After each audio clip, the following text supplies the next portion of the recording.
Hello, and thank you for joining us. Iran is ramping up retaliatory attacks on its Arab neighbors as multiple sources confirmed to CBS News that Russia is providing intelligence to the regime about U.S. positions in the Middle East. Earlier today, the Takeout's Major Garrett spoke to Defense Secretary Pete Hegseth about this development for this Sunday's 60 Minutes. The American people can rest assured their commander-in-chief is well aware of who's talking to who, and anything that shouldn't be happening, whether it's in public or back-channeled, is being confronted and confronted strongly. The American people can therefore expect conversations with the Russians to stop this? Well, President Trump, as people have seen, has a unique relationship with a lot of world leaders where he can get things done that other presidents, certainly Joe Biden, never could have. And through direct conversations or indirect, through him one-to-one or through his cabinet, messages definitely can be delivered. Does this put U.S. personnel in any more danger than they otherwise would be? Well, the Russian involvement? No one's putting us in danger. In a Fox Business interview, Treasury Secretary Scott Bessent said tonight will be our biggest bombing campaign in Iran. He added, we will, quote, do the most damage to the Iranian missile launchers. And you heard there Secretary Hegseth say we are the ones doing the harm. Just a reminder, 6 U.S. troops were killed when an Iranian strike hit a tactical operations center in Kuwait during Operation Epic Fury. President Trump will attend tomorrow's dignified transfer of their bodies at Dover Air Force Base in Delaware.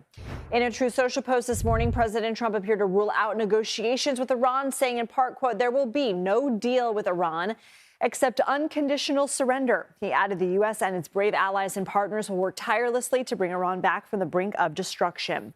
Israel announced a new phase in the war as it heavily bombed Iran's capital of Tehran again overnight. Explosions were also reported in Lebanon's capital of Beirut, where the Israel Defense Forces are targeting Hezbollah. The militant group is one of Iran's most powerful regional proxies. The Norwegian Refugee Council says the attacks have forced more than 300,000 people to flee Lebanon. About 24,000 U.S. citizens have returned to the U.S. from the Middle East since the war began last weekend. The State Department says it has, quote, directly assisted nearly 13,000 of those Americans in the region. A State Department spokesperson also posted a picture on X showing the New England Patriots private plane has been deployed to the Middle East to help bring stranded Americans home. The State Department said one of the companies contracted for charter flights also manages the New England Patriots plane and that the department paid for the flight, adding the Patriots organization wasn't involved. Oil prices hit a 2-year high today as the conflict halts shipments through the vital Strait of Hormuz. AAA says the current national average gas price has jumped 32 cents over the last week to about $3.32 a gallon. CBS News chief correspondent Matt Gutman has the latest from Tel Aviv. Earlier today, Iran's President Pezeshkian said that there are some countries that are already talking about mediation. President Trump posting on Truth Social that he's not willing to talk about a deal unless Iran commits to an unconditional surrender. At the same time, today, the Israeli Air Force launched a massive sortie, an attack on Iran's primary wartime bunker. This was the place where the Ayatollah Khamenei was supposed to be during war with Israel. He obviously didn't survive long enough to be there, but Israel today obliterated it with 100 munitions. We are talking about many tens of thousands of pounds of high explosives. The explosion reverberating across Tehran. We saw flames and smoke blanketing the sky. Some of the wounded from some of the attacks today from the U.S. and Israel, you could see them in video emerging encrusted in dust and blood. These attacks are rocking that country.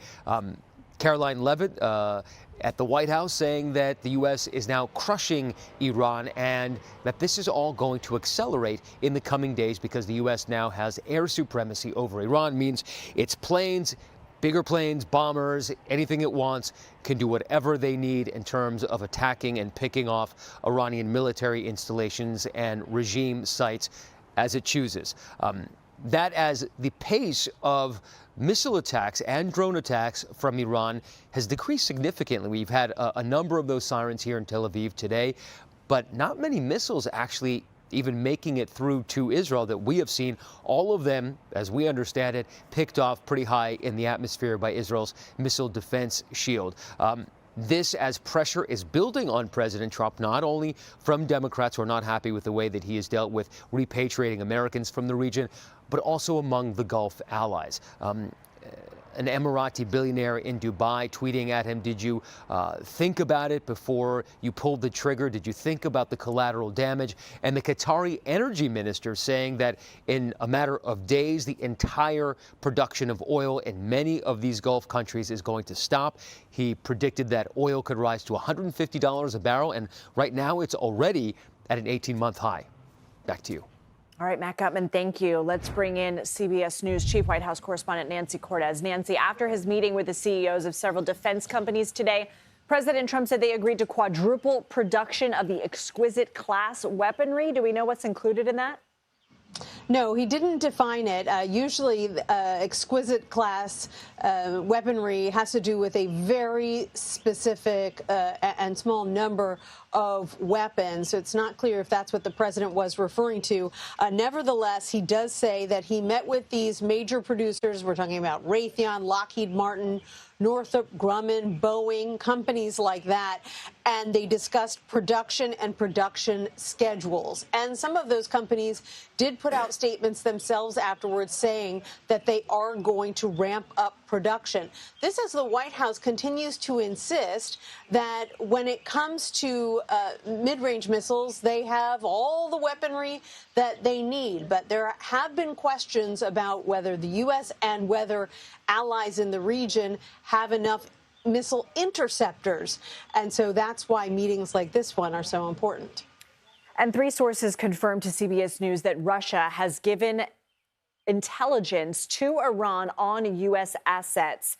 What does the White House have to say about this?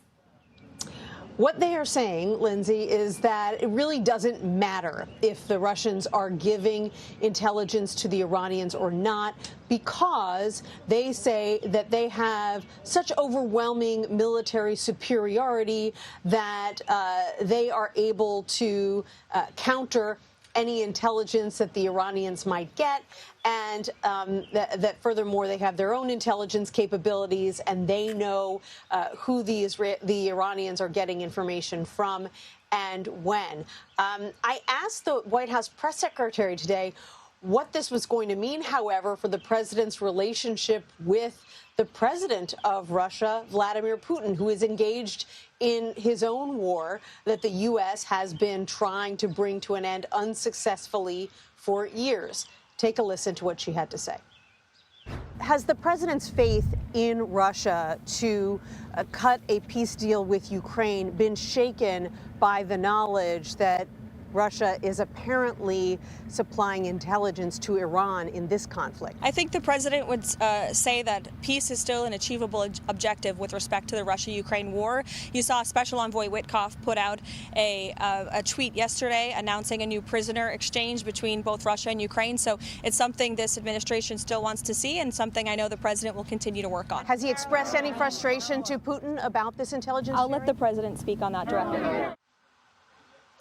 So no confirmation from Caroline Leavitt, and so far no confirmation from the president or the Secretary of Defense that Mr. Trump has reached out at all to Vladimir Putin to express his displeasure with the fact that the Russians are aiding the Iranians here, reportedly. Lindsay Cortez, thank you. An armed Iranian militant group has told CBS News it's in contact with the U.S. and says it shares the same goals. CBS News senior foreign correspondent Holly Williams has more from northern Iraq. This is the camp of an Iranian opposition group here in northern Iraq. They say that this camp was hit by a drone strike last night, launched either directly by the Iranian regime, they believe, or by a militia group here in Iraq that is backed by Iran.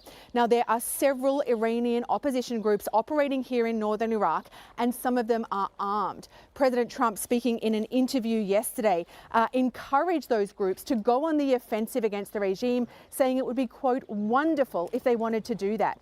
Now, the groups represent the Kurdish ethnic minority, which is around 10% of Iran's population. And we filmed at one of those groups' bases here in January, around 30 miles from Iran's border, the Democratic Party of Iranian Kurdistan. We spoke with one of that group's leaders here last night. He told us that they are in contact with the US government, have not yet received any direct support.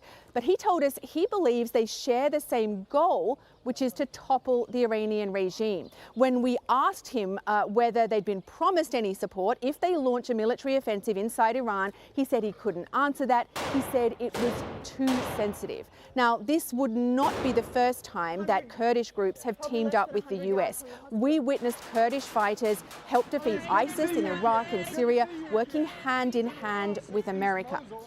But the Iranian regime is a much more deadly, dangerous enemy than ISIS because it's armed with ballistic missiles and drones.